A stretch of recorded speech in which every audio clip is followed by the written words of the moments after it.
A profecia do livro de Apocalipse descreve todos os tipos de catástrofes que cairão sobre a terra no final dos tempos. A Bíblia afirma que durante a grande tribulação, a ira de Deus será derramada sobre todos aqueles que escolheram servir ao Anticristo. Ao final deste período de grande sofrimento, o Anticristo convocará todos os exércitos do mundo para atacar Jerusalém, pois ele sabe que seu reinado está chegando ao fim.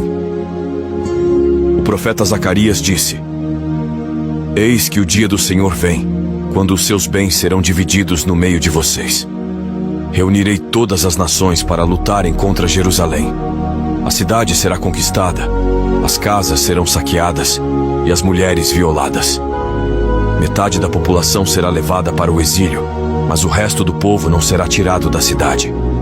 Isso indica que a dor e o desespero que o povo judeu sofrerá com esse ataque do Anticristo serão incomparáveis.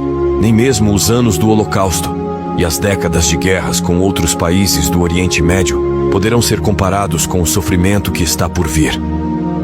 Quando tudo parecer perdido e não houver mais esperança, Jesus e seus santos descerão do céu para salvá-los. Veja o que o profeta diz sobre esse momento. Depois, o Senhor irá à guerra contra aquelas nações, como ele fez no dia da batalha. Naquele dia, seus pés estarão sobre o Monte das Oliveiras, a leste de Jerusalém, e o monte se dividirá em dois, de leste a oeste, por um grande vale. Metade do monte será removido para o norte e a outra metade para o sul. Após isso, o Senhor fará com que os soldados do exército do Anticristo sejam consumidos por uma terrível praga, em que seus corpos, olhos e línguas apodrecerão enquanto ainda estiverem em pé. Além disso, as nações inimigas serão tomadas por um espírito de confusão e destruirão umas às outras. Em seguida, a besta e o Anticristo serão lançados no lago de fogo para queimarem por toda a eternidade, e Satanás será preso no abismo por um período de 1000 anos. Ao ler a profecia de Zacarias, vemos que Jesus colocará os pés sobre o Monte das Oliveiras, que se dividirá em dois, e um vale será criado. Dele fluirão águas vivas para fora de Jerusalém. A glória e o poder de Cristo sobre a terra serão tão grandes que o profeta Zacarias diz que haverá muito choro em Jerusalém, pois os israelitas olharão para Jesus e reconhecerão que ele é verdadeiramente o Messias, que eles rejeitaram e crucificaram. E o profeta diz: Derramarei sobre a família de Davi e sobre os habitantes de Jerusalém um espírito de ação de graças e de súplicas. Olharão para mim, aqueles a quem transpassaram, e chorarão por ele como quem chora pela perda de um filho único, e lamentarão amargamente por ele, como quem lamenta a perda do filho mais velho. Naquele dia, haverá muito choro em Jerusalém, como o choro de Hadad e Rimom no vale de Megido. Em seguida, a Bíblia diz que haverá um grande luto na cidade, e o povo de Israel verá que, mesmo após ter rejeitado e perseguido o Filho de Deus, o Senhor terá grande misericórdia por ele e mostrará que deseja salvá-lo. Não haverá mais mistérios nem dúvidas. A luz da verdade brilhará sobre toda a terra e todos adorarão a Cristo.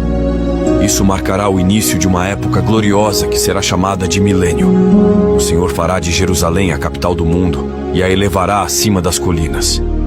Os membros da Igreja de Cristo, que foram arrebatados no dia em que o acordo de paz proposto pelo Anticristo foi assinado, voltarão com Cristo e receberão autoridade para julgar e governar com justiça, pois foram testados e purificados pelo fogo, assim como Jesus.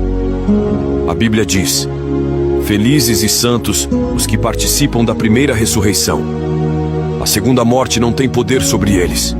Serão sacerdotes de Deus e de Cristo, e reinarão com ele durante 1000 anos. E todos aqueles que não se curvaram ao Anticristo e morreram defendendo e pregando a palavra de Deus, durante a grande tribulação serão ressuscitados e governarão juntamente com Cristo e sua igreja. Todos estes trabalharão em conjunto para assegurar que o mundo cresça em paz, harmonia, justiça e piedade. O milênio será um tempo de paz e harmonia, sem inimizades. Ninguém explorará o outro, ninguém roubará ou matará. E o governo de Jesus será exatamente como Deus pretendia que fosse antes de Adão e Eva pecarem. As pessoas viverão 100 anos e ainda parecerão jovens, e nem os animais precisarão matar uns aos outros para comer. Você deve estar se perguntando: e quando os 1000 anos acabarem? Bem, por mais que o milênio seja um período em que a paz e a justiça reinarão sobre a terra, esse não é o objetivo final de Deus para a sua criação. Satanás foi preso, mas ainda não havia sido destruído. Então, o inimigo será solto de suas correntes por um curto período, e mais uma vez, fará tudo o que for possível para enganar as nações. Milhões o seguirão, e ele criará um exército poderoso para atacar Jerusalém mais uma vez. Mas o fim de Satanás chegará. Deus enviará fogo do céu e o derrotará, juntamente com seu exército. O diabo finalmente será lançado no lago de fogo e enxofre, onde estão a besta e o anticristo, e serão atormentados lá para sempre. Então terá início o último ato de Deus nesta terra, o julgamento final. O apóstolo João teve a seguinte visão desse momento: vi um grande trono branco e aquele que nele estava sentado. A terra e o céu fugiram de sua presença, e não se encontrou lugar para eles. Vi também os mortos, grandes e pequenos, de pé diante do trono, e livros foram abertos. Outro livro foi aberto, o livro da vida. Os mortos foram julgados de acordo com as suas obras, conforme o que estava registrado nos livros. O mar entregou os mortos que nele havia, e a morte e o Hades entregaram os mortos que neles havia, e cada um foi julgado de acordo com as suas obras. A morte e o Hades foram lançados no lago de fogo. O lago de fogo é a segunda morte. Se o nome de alguém não foi encontrado no livro da vida, este foi lançado no lago de fogo. É maravilhoso imaginar que o milênio será um tempo de paz, justiça e alegria, onde as lágrimas e a tristeza não mais existirão. Mas as pessoas mais felizes desse período serão os membros da noiva de Cristo. Eles terão a maior recompensa porque fizeram o maior sacrifício, o de entregar a sua vida para Jesus e viver somente para Ele. Portanto, decida hoje mesmo fazer parte disso. Não permita que o pecado e as coisas que o mundo oferece ocupem o lugar do Senhor em seu coração. Garanto-lhe que, se você escolher seguir Jesus hoje, no futuro, durante o milênio, você será escolhido para reinar junto com Ele.